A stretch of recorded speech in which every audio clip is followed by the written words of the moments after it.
Bienvenidos a Fanfics y Novelas, un espacio dedicado a compartir historias creadas por fans y narrativas originales inspiradas en obras que amamos. Queremos dejar en claro que no poseemos los derechos de los personajes, tramas o universos utilizados en estos fanfics. Todos los derechos pertenecen a sus respectivos creadores y propietarios. Este contenido se realiza con fines de entretenimiento, sin intención de infringir derechos de autor o de obtener beneficios comerciales. Las imágenes y material visual utilizados en este canal también son propiedad de sus respectivos autores. Si eres dueño de algún contenido y deseas que lo retiremos o modifiquemos, no dudes en contactarnos. Aquí estamos para celebrar la creatividad y el amor por las historias. Esperamos que disfrutes de cada aventura que compartimos. Yo no pedí ser un dios, maldita sea. Autor en Macaoru Sinopsis. Odio a la mayoría de los dioses griegos. Son arrogantes, altisonantes, golfos y unas perras entre las perras.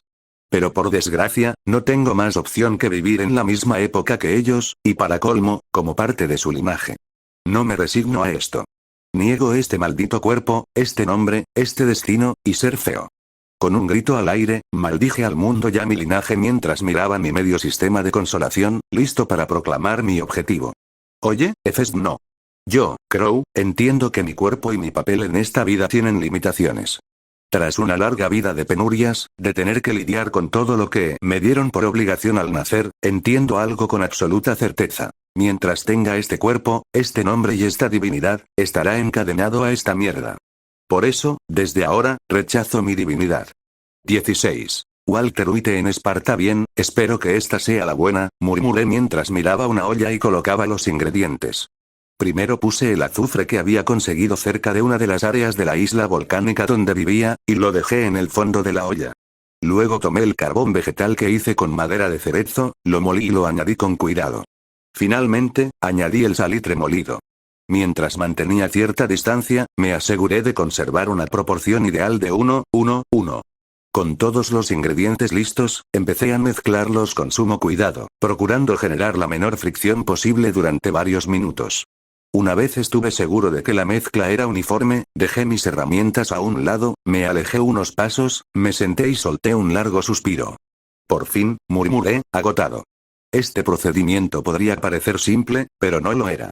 Si mezclaba con demasiada fuerza, o añadía mal los ingredientes, podría no funcionar o incluso explotar.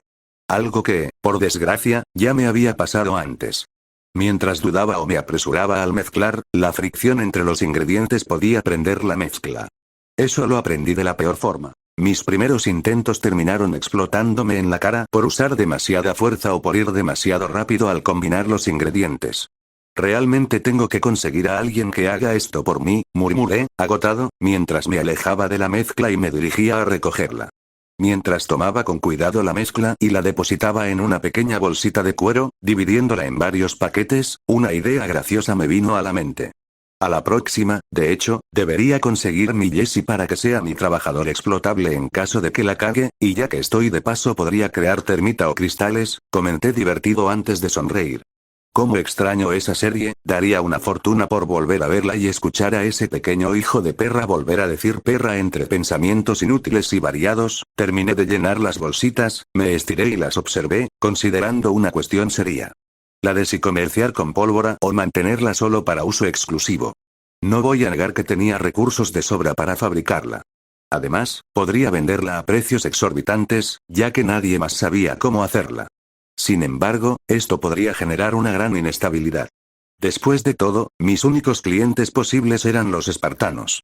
Y si esos bélicos se enteraban, seguramente se volverían locos. Sin embargo, eso también tenía sus beneficios.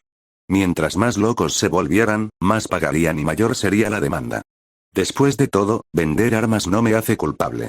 Me hace indispensable, algo especialmente cierto en esta época peligrosa e incierta.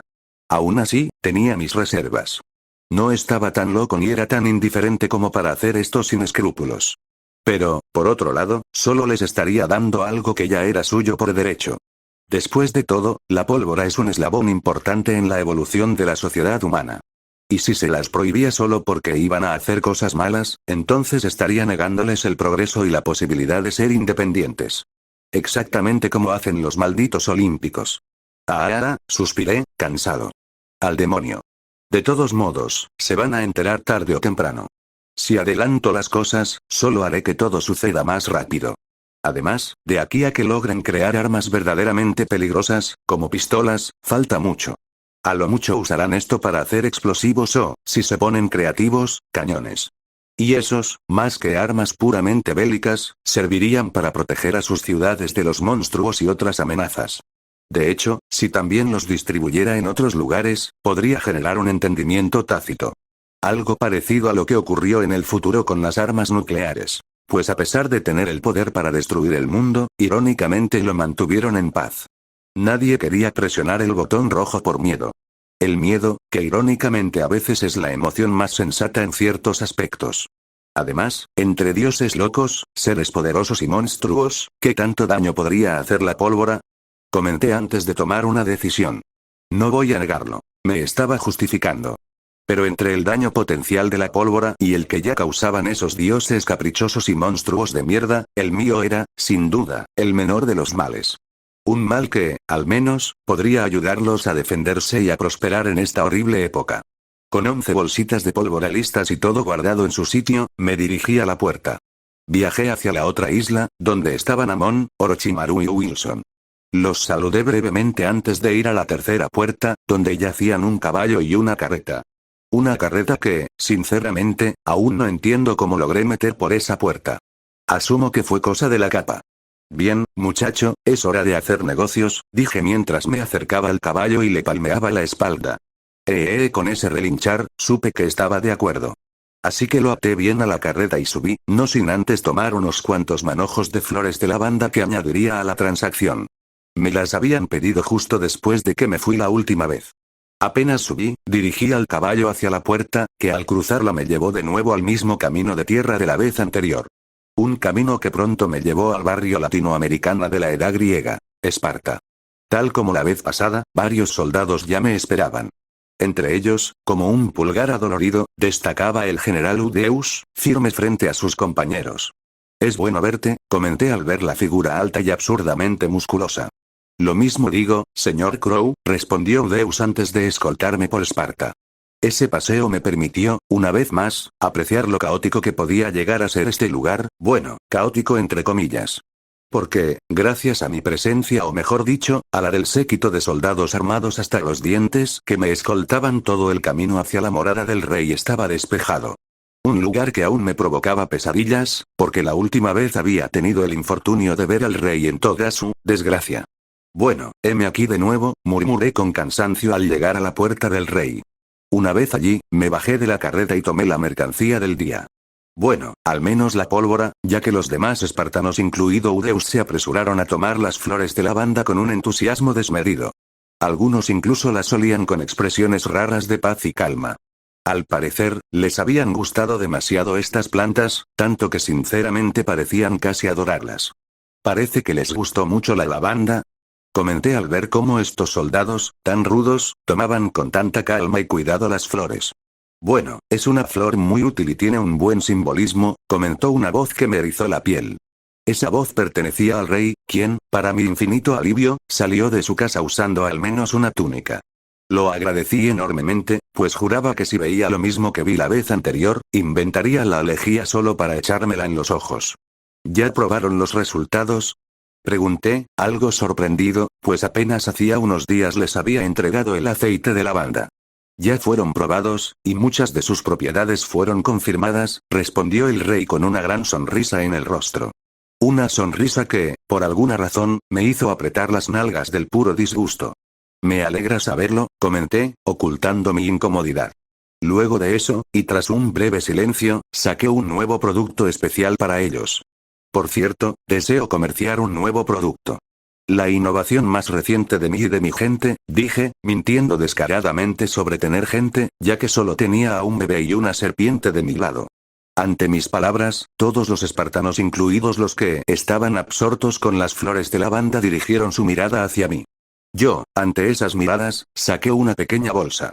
Oh, un nuevo producto, dijo el rey, mientras sus ojos se iluminaban y se acercaba para tomar la bolsa de mis manos. No me molestó. Así eran los espartanos.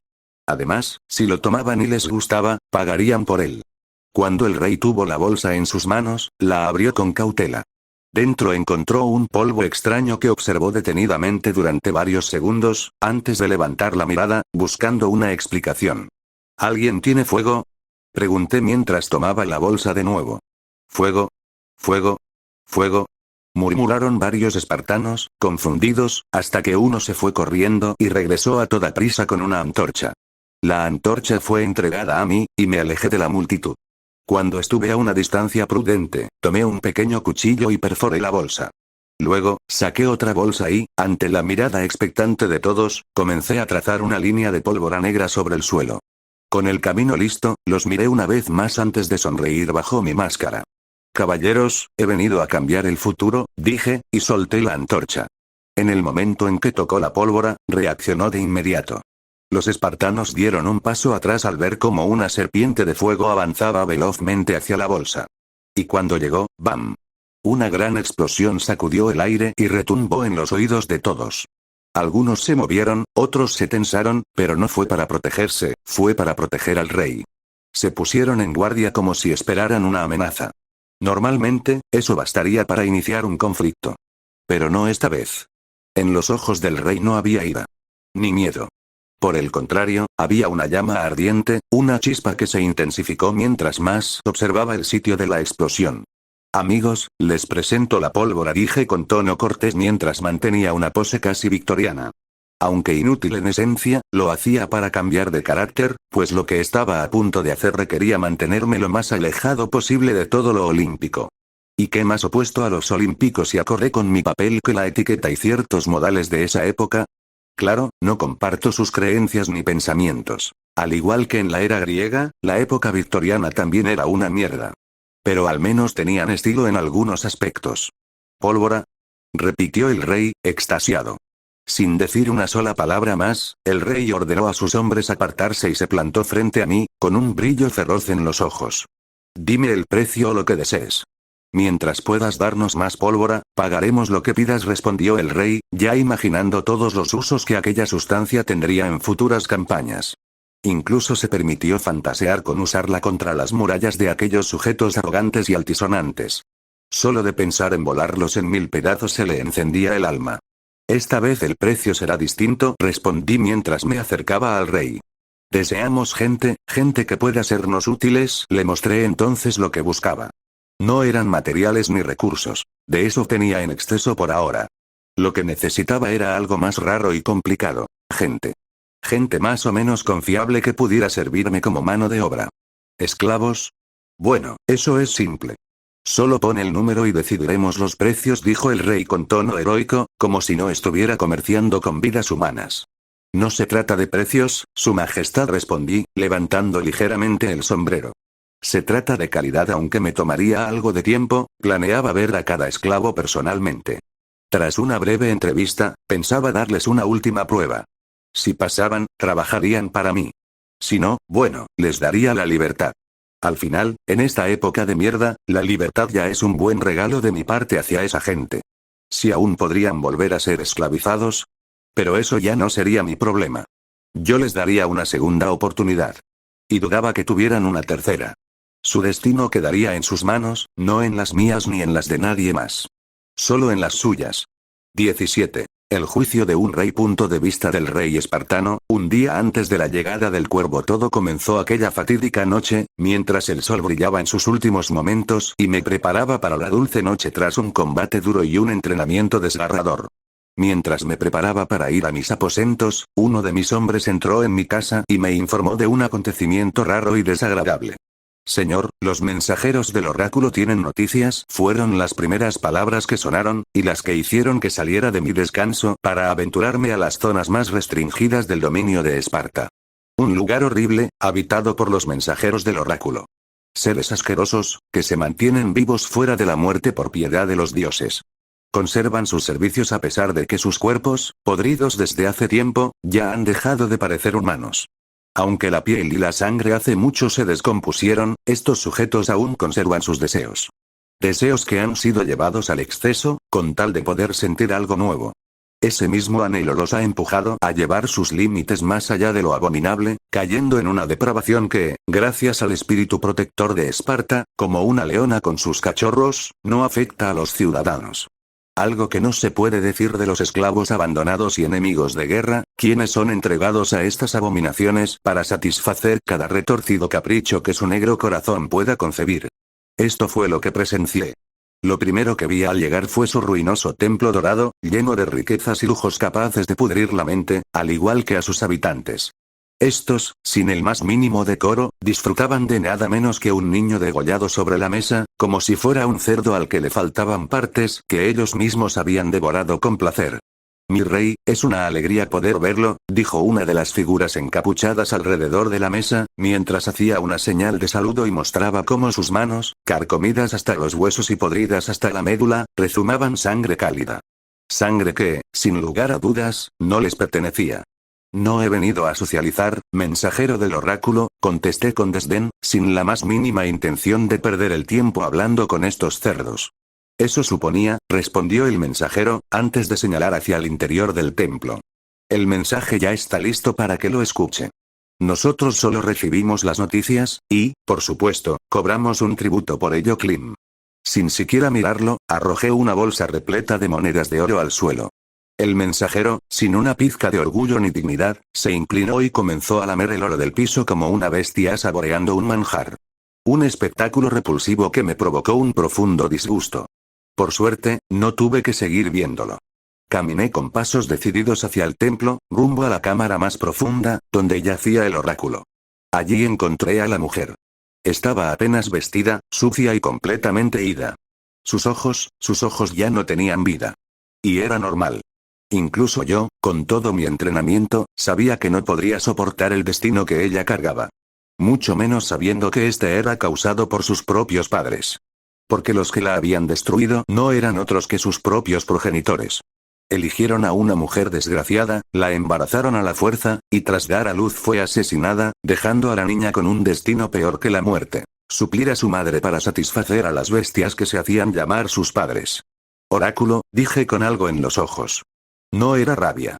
Era pena. La más genuina pena. Porque aunque soy un guerrero, aún soy humano. Y puedo empatizar con el sufrimiento. El oráculo solo susurró ante mis palabras. Con cuidado, me acerqué a ella y puse mi oído junto a sus labios, ahora marchitos, que apenas podían moverse. Lo que susurraban no eran pensamientos propios. Ya no tenía deseos, ni voz, ni alma. No quedaba en ella más que la repetición obediente de palabras dictadas por los dioses. La pobre ya era menos que una herramienta. El cuervo vendrá. Traerá prosperidad e innovación para la era dorada de Esparta. Pero si algún día apunta hacia ella, la oscuridad caerá sobre cada guerrero, y tanto el mar como la vida les dará la espalda. Temed al cuervo y a las consecuencias de sus alas negras, porque si las plumas y la sangre caen, Esparta quedará eternamente manchada, susurró el oráculo antes de caer en un silencio total. Un silencio incómodo, roto apenas por mi respiración contenida, y por la visión de aquella figura rota, débil, tirada ahí como una muñeca. Una muñeca sin voluntad, destinada a satisfacer los caprichos de sus monstruosos padres. Estaba por darme la vuelta, pero en ese instante ocurrió lo imposible. El oráculo habló por voluntad propia, algo que en el pasado nunca hizo. Mi hijo, por favor, llévatelo, y mátalo. Aquellas palabras, apenas un susurro débil y entrecortado, me detuvieron en seco. Me helaron. Jamás, en todos mis años, había escuchado al oráculo decir algo que no viniera de los dioses. Pero esas palabras, eran suyas. No había divinidad en ellas. Solo súplica humana. Y por primera vez, vi algo más que vacío en sus ojos, vi temor y la pena de una madre. Sin dudar, avancé hacia las zonas más profundas del templo después de escuchar la petición del oráculo. Y ahí en la parte más sola yacía una cuna dorada, recargada de gemas. Una burla a la inocencia. El lugar donde dormía el primogénito del oráculo. Un varón. Un niño que más que un hijo, era ganado. Ganado destinado a los monstruos que engendraron a su madre. Al ver al pequeño, supe que su destino sería el mismo. Destrucción. Violencia. Y tal vez algo peor, la muerte rápida sin duda sería la mejor opción para este niño. Pero a pesar de pensar en varias cosas y en si podría cumplir la súplica del oráculo, no hice nada al principio. Solo lo observé, hasta que noté su pie chueco. Era una obvia malformación. Una leve deformidad en su pierna izquierda. Y eso me dio una idea.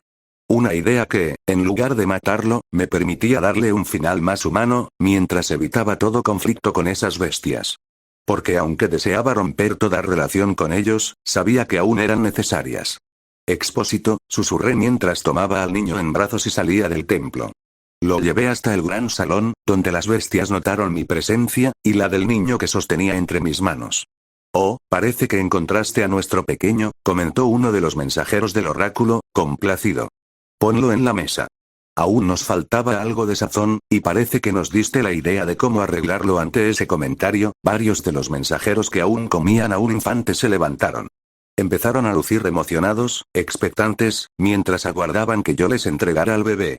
Me temo que no se podrá, dije con firmeza, mientras sostenía al niño con más fuerza y mostraba su pie. Este bebé nació deforme, y saben bien lo que la ley dicta al respecto. Ante mis palabras, todos los mensajeros fruncieron el ceño. Sus asquerosas sonrisas cesaron. Y de sus cuerpos, como si fueran templos corruptos, comenzó a emanar una oscura aura, una presencia que irónicamente reflejaba la bendición de Zeus sobre estos desechos. ¿Sabes lo que estás haciendo al desafiarnos, verdad? Gruñó uno de ellos. ¿Y tú sabes que esta ley fue dictada por el mismísimo dios Ares? Respondí sin titubear, mi voz tan firme como el mármol. Ante mis palabras, los mensajeros callaron. Me observaron con desprecio, pero no dijeron más. Durante unos minutos discutieron entre ellos, cuchicheos podridos saliendo de sus labios rotos y ennegrecidos. Finalmente, uno de ellos habló. Obedeceremos la ley, dijo con renuencia, pero también con resignación. Porque por más podridos que estuvieran, aún obedecían, al pie de la letra, las órdenes de los dioses como los perros sarnosos y entrenados que son. Pero lo haremos en persona, añadió otro, antes de acercarse a mí y extender una mano para tomar al niño. No lo impedí. Le permití tomarlo. Pero en cuanto el infeliz tuvo al bebé en sus manos, lo sostuvo de cabeza, por una sola oreja, como si fuera una bolsa de desperdicios. El gesto me irritó profundamente. Pero no dije nada. Solo di media vuelta y me marché.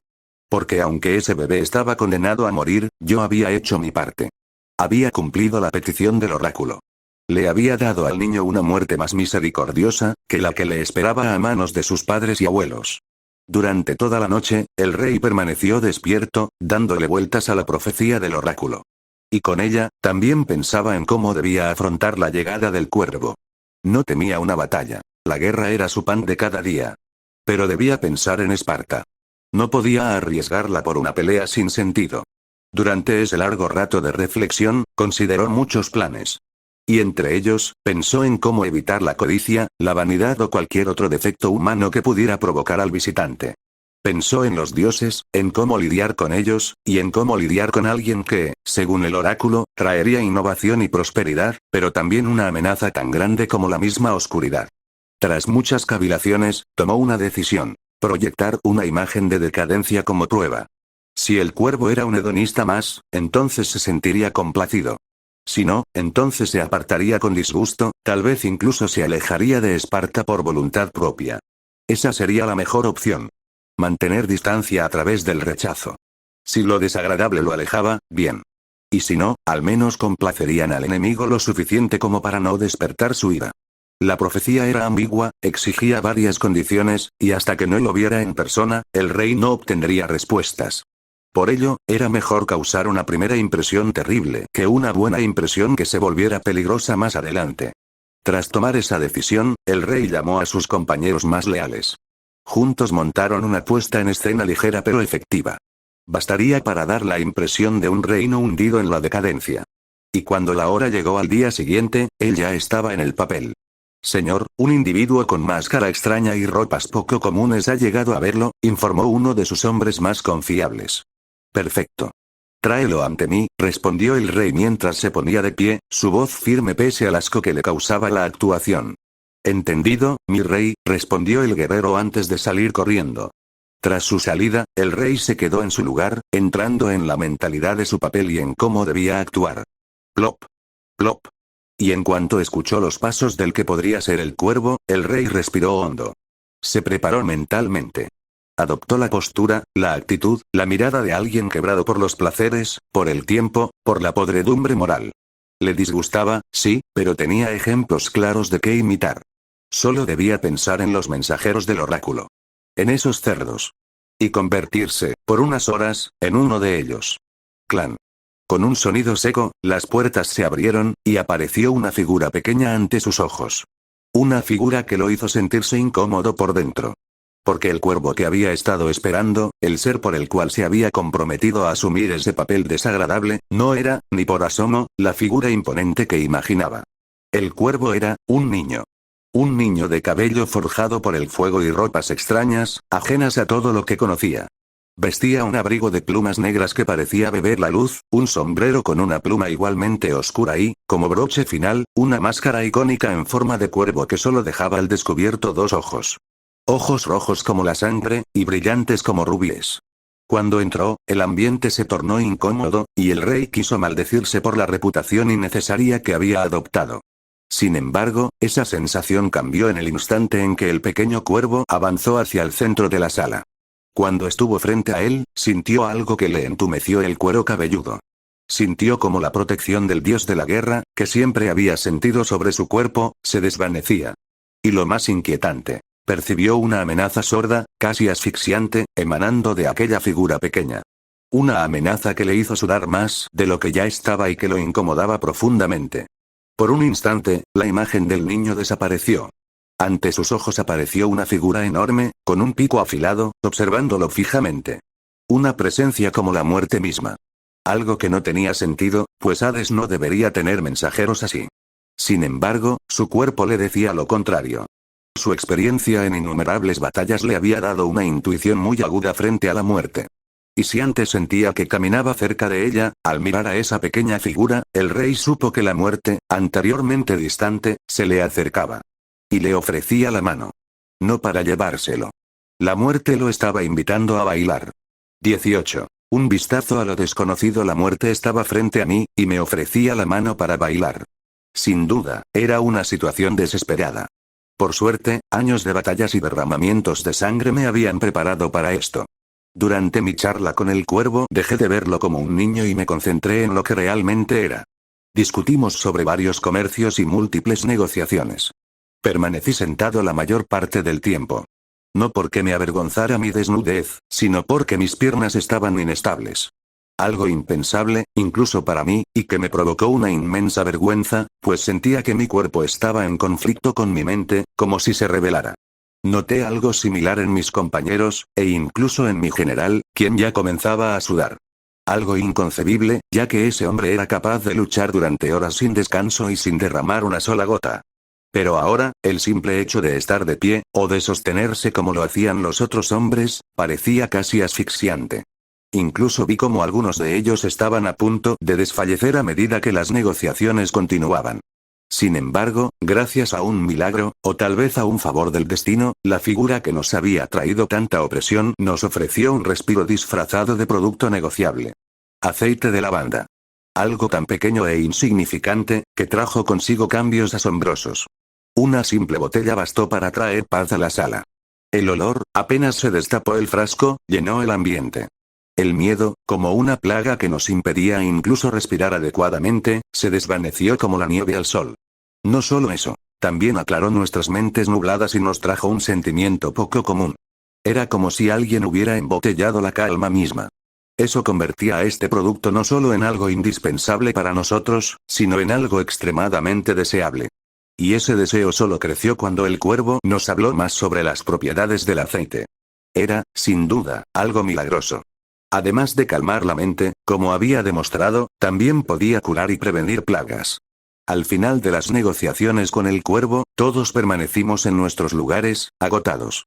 Mi cuerpo, ya vencido por el cansancio, experimentó la sensación de liberación tras una larga y extenuante misión.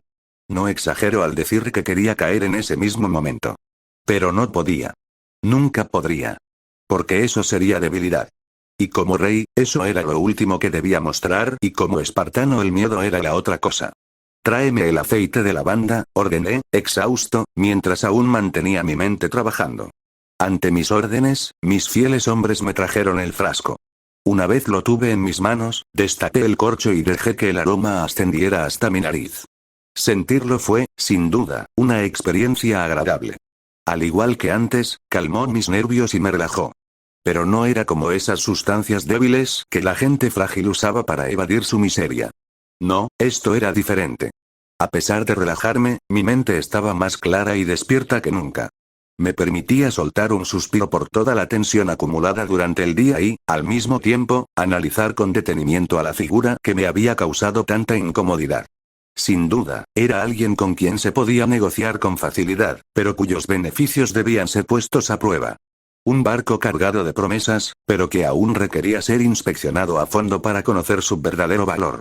Lleven el segundo frasco de aceite de lavanda y úsenlo en 2 lugares. Uno, en los pacientes más heridos. El otro, en unos caballos del establo, ordené mientras me levantaba y me llevaba conmigo el frasco hacia mis aposentos. Entendido, señor, respondió el general Udeus sin rechistar. Una vez se retiraron, entré en mis habitaciones. Ahí, con la calma de la soledad, me recosté en la cama. Coloqué un poco del aceite cerca de mi rostro y me preparé para una de las pruebas más importantes de todas, la toxicidad. Era una prueba que no podía confiarle a nadie más. A diferencia de mis soldados, yo tenía la bendición de Ares, la bendición de no caer jamás, a menos que fuera en combate. Eso me convertía en el sujeto de prueba perfecto. Y, además, era una muestra clara de buena fe hacia el cuervo. Si resultaba envenenado, eso significaría que no era de fiar. Que era una amenaza. Pero si no, si todo salía bien, entonces sería digno de recibir un poco de confianza. Todas estas ideas pasaron por mi mente mientras aplicaba una dosis considerable de aceite. Una cantidad suficiente como para ser letal si escondía veneno. Pero, para mi sorpresa, no hubo ningún efecto adverso. Por el contrario, me proporcionó el sueño más profundo y reparador de mi vida. El aroma, cosquilleando en mi nariz e inundando mis sentidos, me envolvía con una calma tan pura que por un instante sentí algo extraño. Algo escalofriante. El pensamiento de que, si moría en ese momento, no sería algo tan malo. Ese sentimiento podía parecer sombrío, pero para un guerrero tal vez era reconfortante. Así lo percibía el rey mientras disfrutaba de la inmensa paz en su corazón. Una paz que no se sentía adictiva, pero sí profundamente agradable. Una tregua silenciosa para un cuerpo y alma acostumbrados a la batalla. Cuando despertó por la mañana, se sentía mejor que nunca. A pesar de haber experimentado pensamientos tan extraños la noche anterior, su cuerpo no mostraba malestar alguno. Por el contrario, se sentía más en forma que en semanas. Vigoroso. Lúcido. Vivo.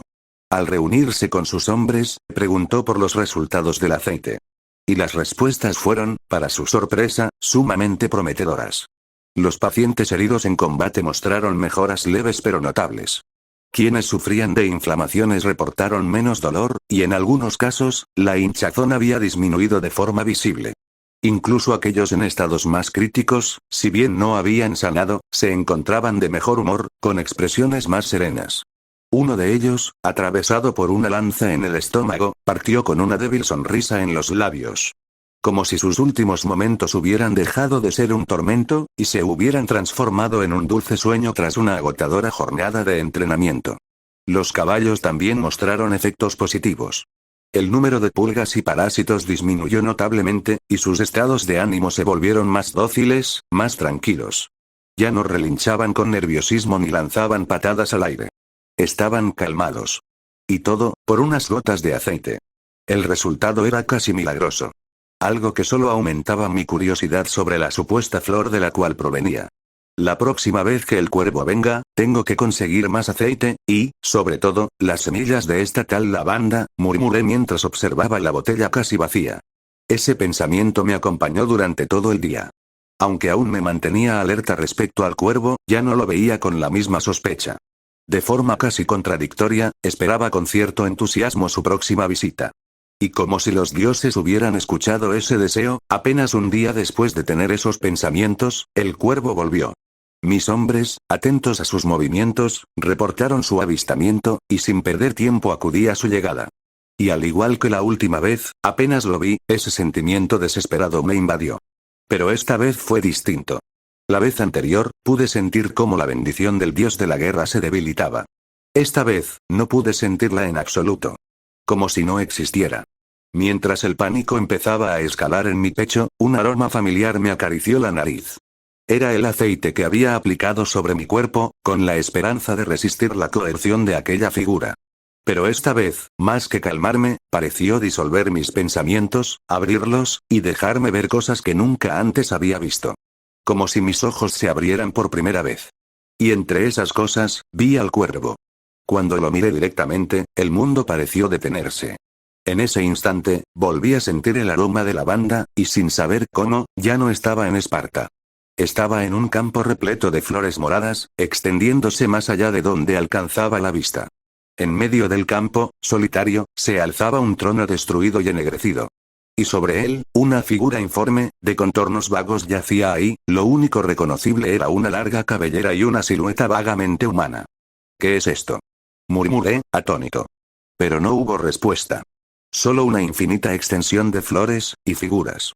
Sombras humanas, acostadas en la pradera, mirando al cielo sin emoción, sin dirección. Como si me invitaran a imitarlas, alcé la vista hacia el cielo. Y lo que vi, no puedo describirlo. No puedo recordarlo. Solo sé que algo se acercaba. Algo que no debía ser visto. Algo que no tenía nombre ni rostro, pero cuyo objetivo era claro, plop. Como si todo fuera una burbuja, la visión explotó en la nada, y me encontré de nuevo frente al cuervo como si nada hubiera pasado. Estaba mareado. Confundido. Con el corazón latiendo como si hubiera escapado de un abismo. Por cierto, he traído algunas flores de lavanda, como pidieron, dijo el cuervo con su habitual tono distante. Esas palabras me sacaron del estupor. Parpadeé varias veces, aturdido, intentando comprender lo que acababa de experimentar. Él había traído lo que pedí. Era una excelente noticia. Y sin embargo, la alegría se sentía extraña. Vacía. Había algo que debía recordar. Pero no lo recordaba. Y si lo había olvidado, entonces tal vez no era importante. Sin embargo, a pesar de repetirme esa idea, algo en el fondo de mi mente me incomodaba. Una punzada sorda, casi imperceptible, que se intensificaban cada vez que percibía el aroma de la lavanda que trajo el cuervo. Flores hermosas, que sentía haber visto antes, pero no podía recordar dónde. Algo normal, tal vez.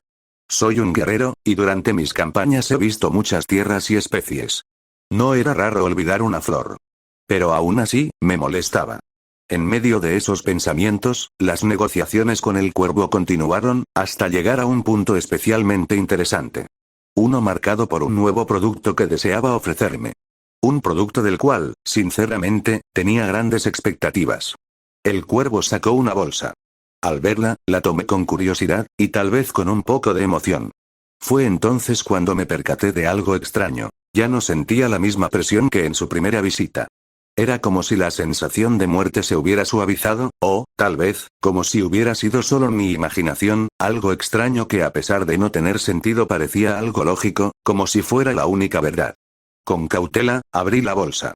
Dentro encontré un polvo oscuro, extraño, que examiné por varios segundos sin comprender su naturaleza. Levanté la mirada hacia el cuervo, esperando una explicación.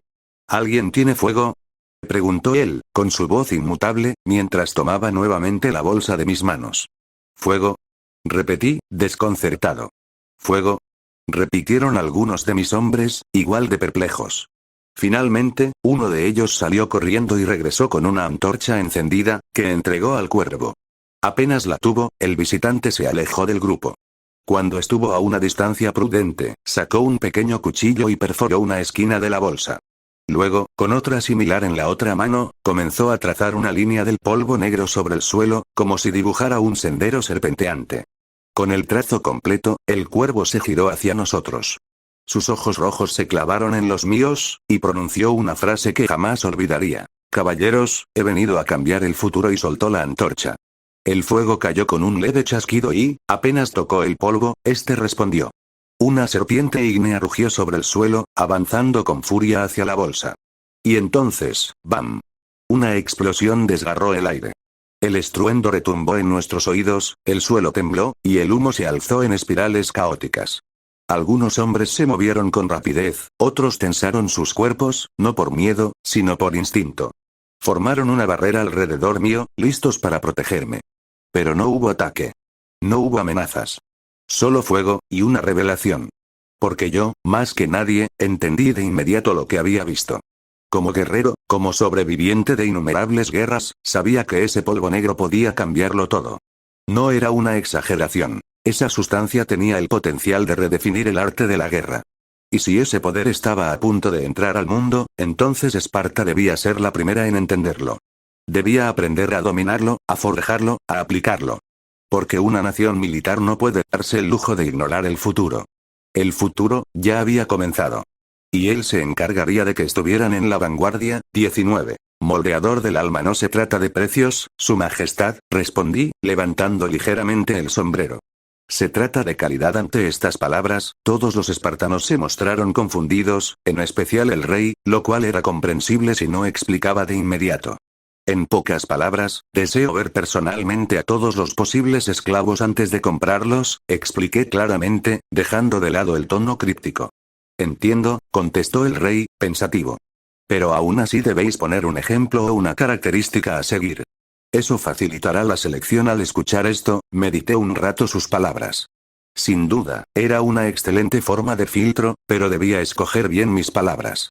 No podía darme el lujo de equivocarme ni decir algo escandaloso que alertara al rey o los hiciera sospechar de mi naturaleza, algo blasfema. Mientras más duras y miserables hayan sido sus vidas, mejor, dije abiertamente, ante las extrañas miradas de todos. Algo completamente comprensible. Si yo escuchara eso estando en su lugar, también pensaría que algo no andaba bien, o que estaba realizando una selección para sacrificios. Sin embargo, era mejor que eso a que descubrieran mi verdadero propósito. Y era, además, la elección correcta por una simple razón. Mientras más desesperación y dificultades haya sufrido alguien, más habrá rezado a los dioses. Y mientras más recen sin obtener respuestas, más fe perderán, hasta llegar al punto de abandonar toda creencia, o al menos, el respeto hacia esas entidades. Eso me venía bien, pues evitaba que entraran en contacto con el círculo de Hera, y me permitía implementar mejor mis cambios. Ya que mientras más desesperadas estén las personas, más abiertas estarán al cambio. Sí, este método de pensamiento está mal. Muy mal. Me hace sentir un poco como basura, o como un villano. Pero nunca pretendí ser un héroe. Después de todo, el héroe siempre es el que termina jodido, si no pregúntele a Heracles. Entendemos sus peticiones, contestó el rey, antes de mirar a sus hombres. ¿Pero podría darnos unos días para organizarnos? Me parece bien. De todos modos, también necesito algo de tiempo para crear más pólvora para el comercio, respondí, haciendo una seña de aprobación. Con esto último, las negociaciones preliminares terminaron. Sin ganas de seguir en ese lugar, me marché con la carreta y unos cuantos barriles de madera que compré con algunas piezas de oro y las flores de lavanda que traje. Una vez todo estuvo arreglado, volví a casa, o mejor dicho, a la isla volcánica. Tenía todo listo y no tendría que salir por unos días mientras fabricaba la pólvora. Sin embargo, a pesar del trabajo pendiente, decidí terminar algo que había dejado a medias. Dicho trabajo a medias era el arma de fuego. Solo le faltaba la empuñadura, para la cual tomé un pedazo de madera de cerezo y lo tallé con precisión. Ding se creó. Pistola de chispa básica habilidad. Artesano XP más 1589 trabajo. Artesano XP más 1670 secuencia 9 artesano. 100. ¡Felicidades! La secuencia ha alcanzado el 100%. Cargando la siguiente secuencia 8. Moldeador del alma habilidad adquirida. Anhelo de dar puede crear objetos que contienen emociones o fragmentos de espiritualidad, creando armas u objetos con una vida sutil. Cuando cayó la notificación, sentí un hormigueo recorriendo mis manos, mientras mi cerebro se inundaba de conocimiento sobre artesanía, desde lo más simple hasta lo más complejo. Al mismo tiempo, percibí cómo mi memoria muscular se reajustaba, como si hubiese repetido estas acciones miles de veces. Era casi instintivo. Por fin, dije con una sonrisa al ver cómo ese último poco de experiencia alcanzaba el 100% y me permitía obtener la siguiente secuencia. Una mejora que no solo potenciaba mis habilidades previas, sino que traía consigo una nueva, y curiosa habilidad. Una habilidad que parecía tener mucho potencial. Anhelo de dar puede crear objetos que contienen emociones o fragmentos del alma. Crea armas u objetos con una vida sutil y les da la capacidad de crecimiento, junto con una habilidad inspirada en el nombre que se le dé a la creación. Advertencia. Cada nombre es único y solo puede usarse una vez. Además, cada nombre impone una carga sobre el objeto. Si éste es incapaz de sostener el nombre, se destruirá, y el nombre volverá a quedar inactivo. No es una exageración decir que esta, hasta la fecha, es la habilidad más útil de las secuencias que he obtenido. Con ella, podría convertir cualquier creación mía en un objeto de tipo crecimiento, al igual que mi máscara y The Wonder of You. Eso solo remarca lo valioso que son, pues en mi libro actual solo existen 2 objetos de ese tipo. Sistema, aparte de las limitaciones del nombre, ¿hay otra? Pregunté mientras miraba el arma en mi mano. No muchas. Solo que, conforme la secuencia avance, los artículos tendrán mayor capacidad de efectos, y que cada uso hará que el anfitrión pierda permanentemente parte de su poder espiritual o espiritualidad. ¿Acaso tengo espiritualidad? Comenté, confundido. Era la primera vez que sabía que poseía algo así. Es decir, sabía que era un tipo de energía o poder muy común en el mundo del Señor de los Misterios, pero hasta ahora no había sentido que lo tuviera. Ni siquiera lo había notado, y pensaba que era normal. El anfitrión sí posee espiritualidad desde el momento en que se convirtió en el primer Beyonder. Sin embargo, a diferencia de otros, usted no tiene un límite fijo debido a su naturaleza y a la ley de conservación. Cuando la espiritualidad nace, no desaparece. Se acumula en usted con el tiempo. La única forma de perderla es creando objetos o dejándola, voluntariamente, en objetos que aprecie. En palabras simples, el anfitrión es como un árbol. Crea oxígeno y otros elementos a través de la interacción con su entorno.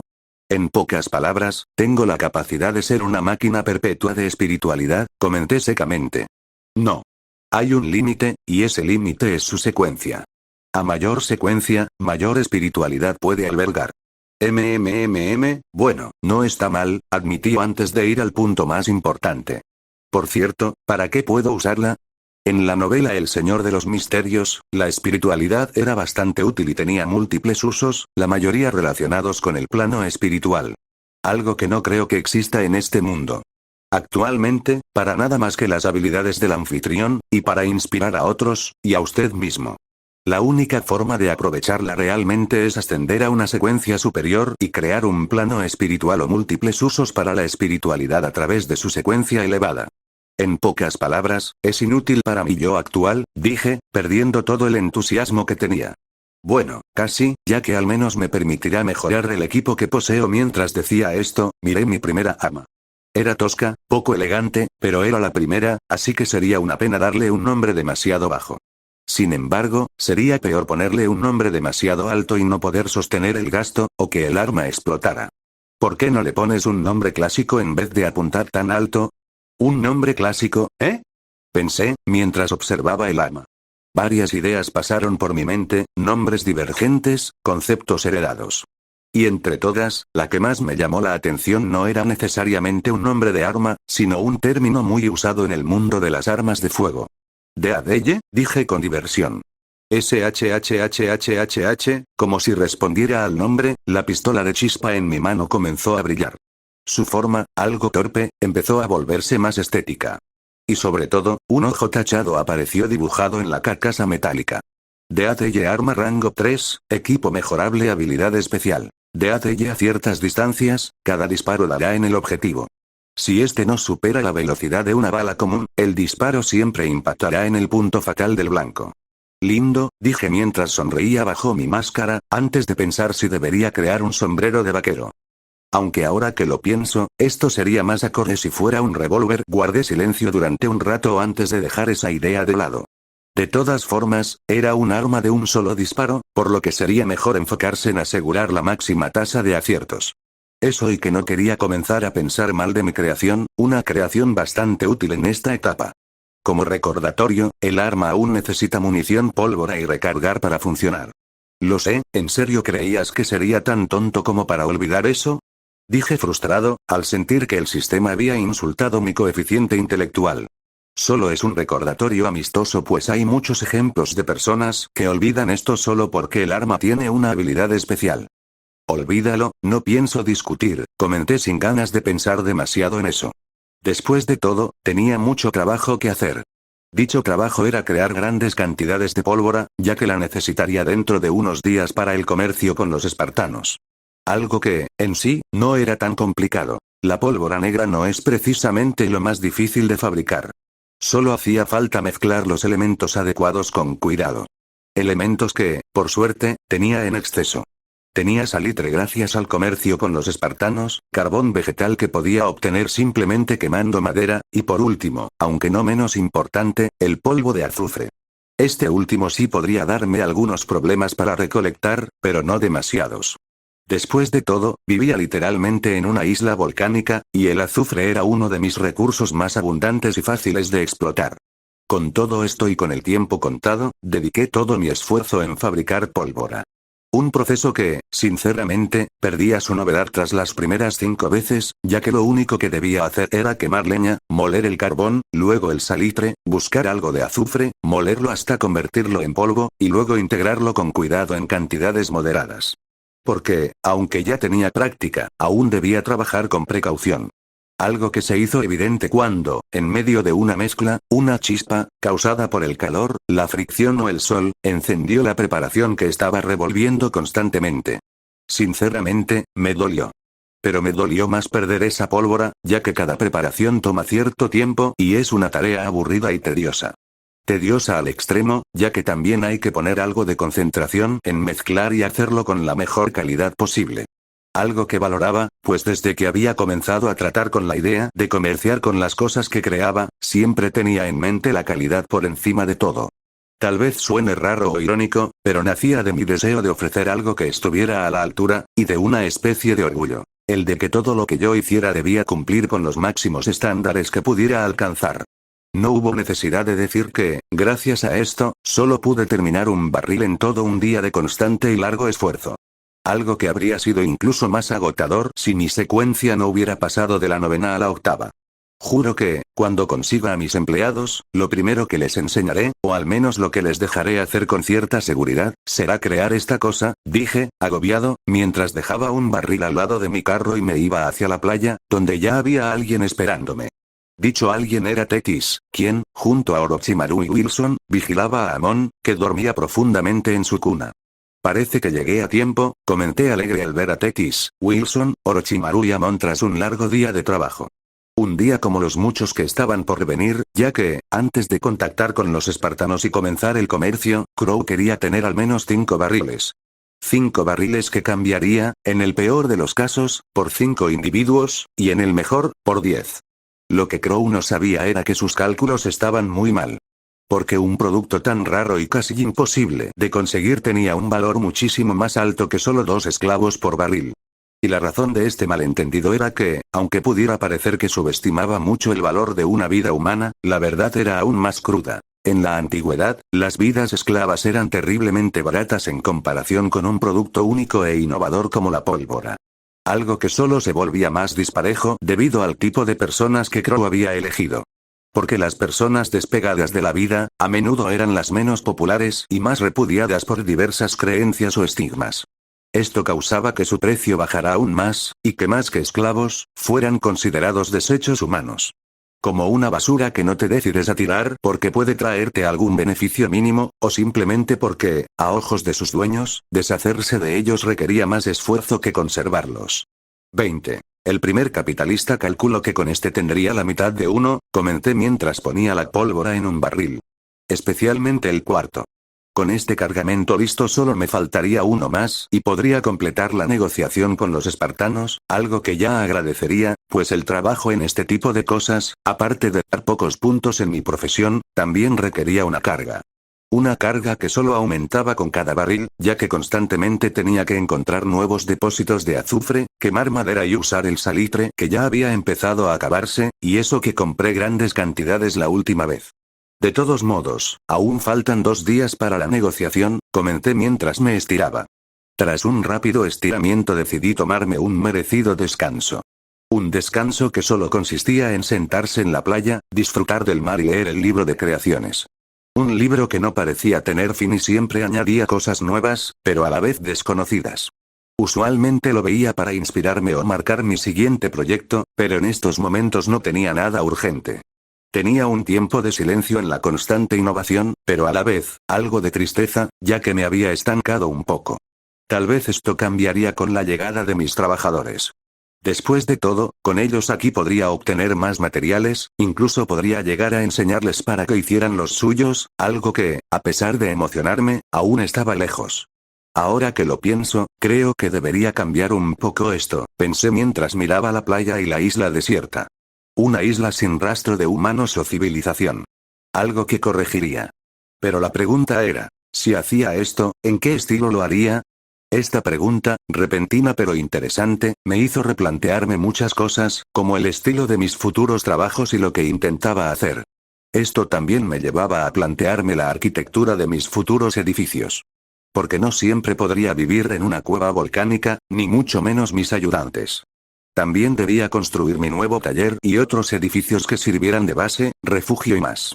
La arquitectura griega está fuera de duda, dije mientras ponía una expresión fea bajo mi máscara.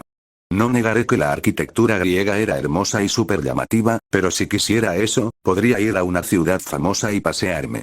Quería algo más único, o al menos menos de esta época, algo que hiciera sentir que no estaba en este tiempo. Mientras pensaba y pensaba, miré un palo de madera al lado mío, y sin pensamientos complejos, lo tomé. Con él en mano empecé a garabatear en la arena. Al principio era un dibujo tosco y divertido, pero conforme pasaba el tiempo, el dibujo fue mejorando. Dentro de poco, el trazo descuidado se fue convirtiendo en un plano. Un plano de una casa, o un taller.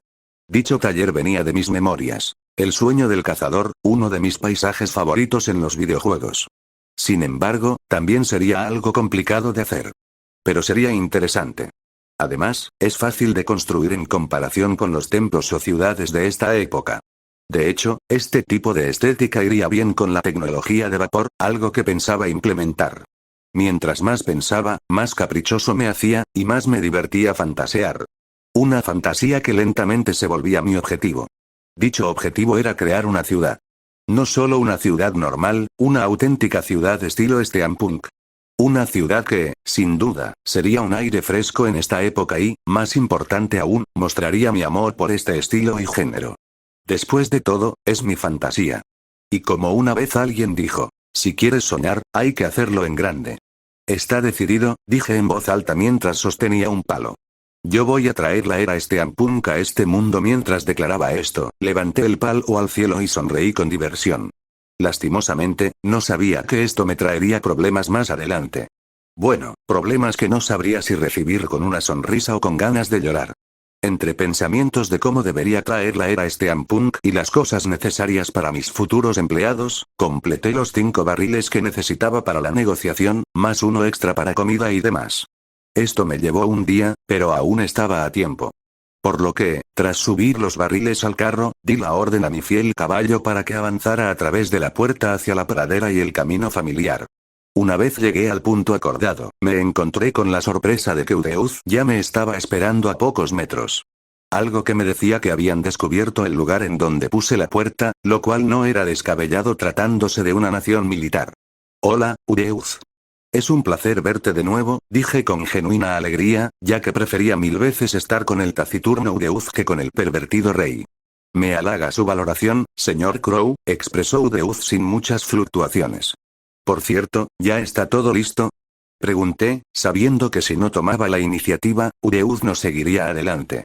Sí, todo está listo y hemos recogido a un grupo de esclavos y personas que cumplen con su requisito, anunció antes de detenerse. Sin embargo, uno de ellos es especial, y no sabemos si será de su agrado. Eso suena interesante, comenté, sintiendo que había expectativas. Puede apostarlo, contestó Udeuz. Por favor, diríjase a Esparta. En las zonas exteriores se han colocado los grupos para la transacción me parece. Me quedé detenido a media frase cuando algo hizo clic en mi cabeza. Espera, ¿grupos? Sí, son solo unos cuantos grupos. Lastimosamente, debido al tiempo y demás, solo pudimos reunir un número limitado de personas. ¿Y estos grupos, de cuántos son? Pregunté, sintiendo que me venía una mala premonición.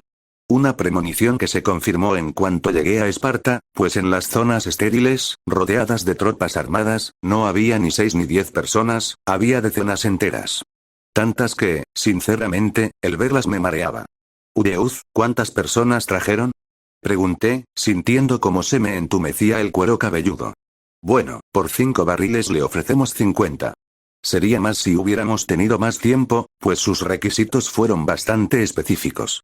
Así que, si lo desea, podría pagarnos esta vez y le terminaríamos dando otros 5 por cada barril, comentó Udeuz mientras intentaba hacer cálculos sobre el trato.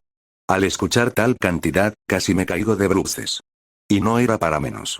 Literalmente me estaban dando una cantidad insana de gente. Yo solo quería unos 10, ¿cuánto mucho? No 50 personas. Mientras iba en cuesta, mi expresión sarcástica se desdibujaba bajo la máscara. Después de todo, apenas podía sentirme capaz de mantener a 10 personas, y eso solo gracias al comercio que hacía. ¿Qué demonios iba a hacer para alimentar a 50 bocas 3 veces al día y además darles refugio? Ni hablemos de refugio. ¿Qué haría si ni siquiera podía darles comida?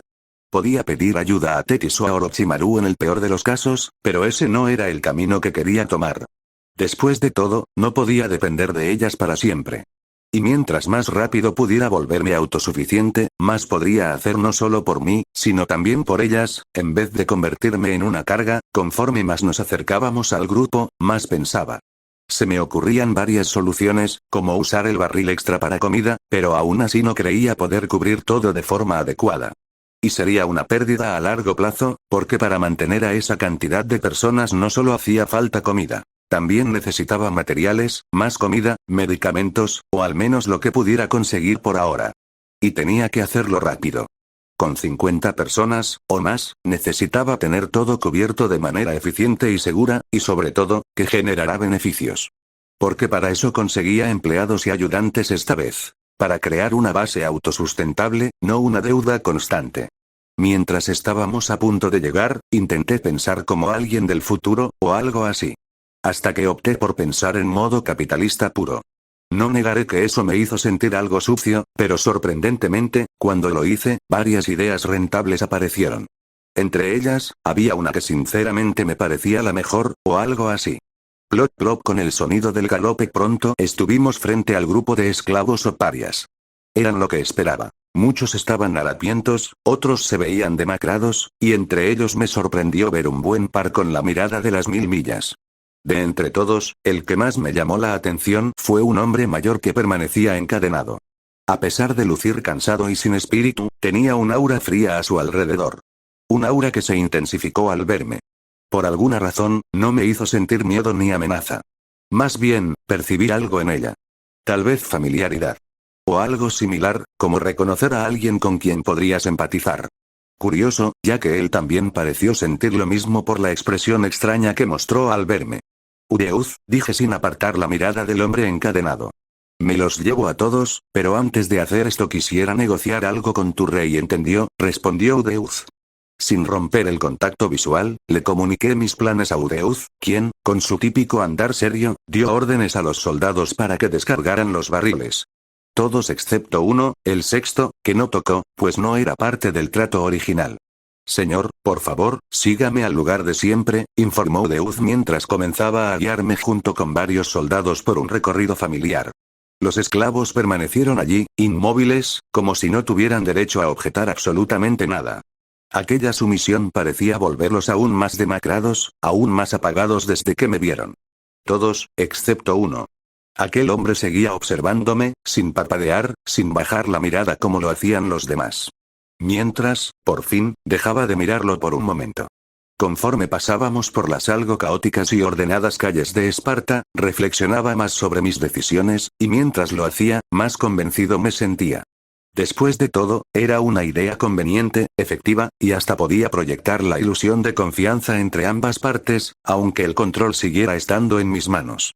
Tal vez perdería el monopolio superficial, pero a fin de cuentas, no siempre es bueno tener un monopolio absoluto. Me alegra poder verlo de nuevo tan pronto, comentó una voz algo áspera. No hacían falta presentaciones. Era el rey, y para mi alivio, esta vez llevaba armadura. Algo que mis ojos agradecían. Bueno, los negocios simples tienen que hacerse con frecuencia, o se pierde credibilidad, dije mientras lo miraba directamente. En pocas palabras, mientras más nos vemos, mejor será la cooperación entre ambos, ¿verdad?, comentó el rey con una chispa divertida en la voz. Básicamente, contesté antes de avanzar hacia la casa.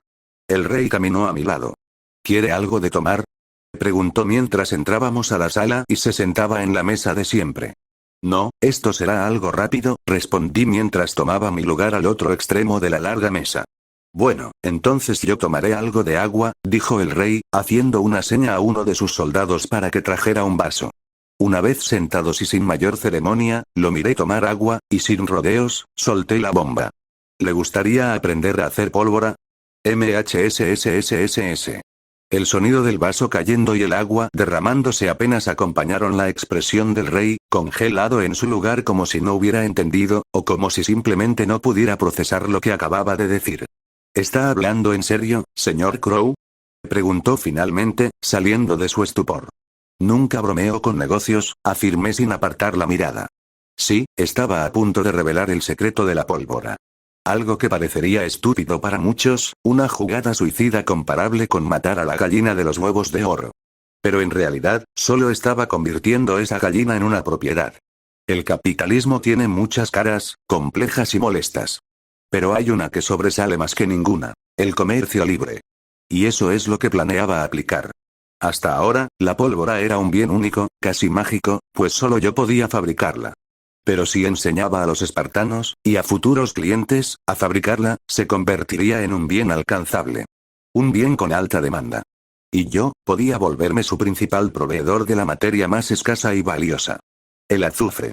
Porque sí, aunque la pólvora se fabrica con carbón vegetal y salitre, dos cosas bastante comunes, el tercer componente es mucho más difícil de obtener. Y si lograba popularizar la pólvora, la demanda de azufre crecería exponencialmente. Podría limitarme a vender polvo de azufre, nada más. Sin el esfuerzo, sin el riesgo, sin tener que gastar recursos en fabricar yo mismo toda la pólvora que se usaría en guerras ajenas. Ellos harían el trabajo pesado. Yo, solo les vendería el polvo. Con el tiempo, el azufre podría llegar a valer más que la pólvora misma en estos momentos. Y eso, en esta economía primitiva, era una mina de oro. Beneficio neto. Sin competencia amplia. Sin carga. La única preocupación real sería quedarme sin azufre, cosa poco probable, considerando que vivía en una isla volcánica repleta de depósitos. Y si algo fallaba, por causas naturales, divinas o simplemente improbables, aún tenía una carta bajo la manga. Los ojos de dragón. Una habilidad que dolía usar, pero que me permitiría ver las venas de azufre ocultas en el mundo. Algo que, para la gente de esta época, era como buscar una aguja en un campo de cenizas. Además, si era honesto, no deseaba que mis futuros trabajadores se dedicaran únicamente a la producción de pólvora. Por rentable que fuera ahora, especialmente gracias a la cantidad de recursos disponibles, eso no justificaba encasillarlos. Claro, tendría que crearles guantes, mascarillas y algo de protección, pero eso podía resolverse rápido. Lo principal en este momento era generar demanda, activar el mercado y crear una base económica sólida. Sin eso, no podría mantener a tanta gente por mucho tiempo. Después de todo, soy su jefe. Y en cierta forma, eso me hace responsable de ellos. Más importante aún, soy el que debe asegurarse de que todo este proyecto no se caiga a pedazos antes siquiera de despegar. Eso sí, también tendría que hacer un pequeño ajuste de personal. Porque, seamos realistas, no quiero un grupo tan grande en esta etapa. No al principio. Tal vez luego, cuando ya tenga una infraestructura más sólida, pero por ahora prefiero un equipo pequeño. Uno que tenga menos probabilidades de apuñalarme mientras duermo o intentar matarme por números. Así que parte del plan no solo era crear un mercado activo que pudiera sostenerlos, y beneficiarme, claro, sino también hacer una selección más fina. Y no me refería a despedirlos como se hacía en esta época, que básicamente era venderlos de vuelta, abandonarlos o ejecutarlos. Me refería a algo un poco más moderno. Un despido como la razón manda. Directo, claro, sin torturas, y si me era posible, con menos carga en mí.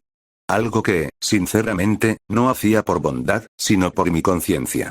Esa molesta vocecita que, aunque no me impedía explotar a la gente como buen capitalista en formación, sí me hacía sentir incómodo si lo hacía de forma cruel o demasiado descarada.